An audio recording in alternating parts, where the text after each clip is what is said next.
নমস্কাৰ, এয়া 29 এপ্ৰিলৰ দিনাখন আমি কলেজত নাচিবলৈ বুলি গ'লোঁ গাইছ।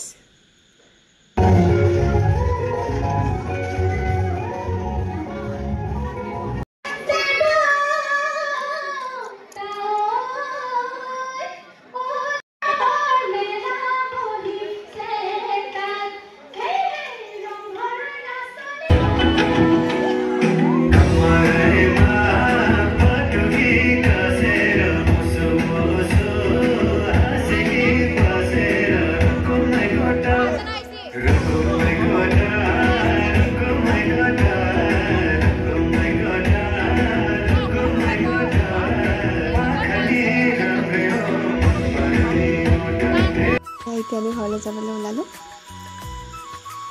বৰ্ষা আগতে গ'ল বাৰু, আমি এতিয়া দুজনী গৈ আছোঁ। ঘৰ আহি পালোঁ। আজি বাই, নেক্সট টাইম লগ পাম।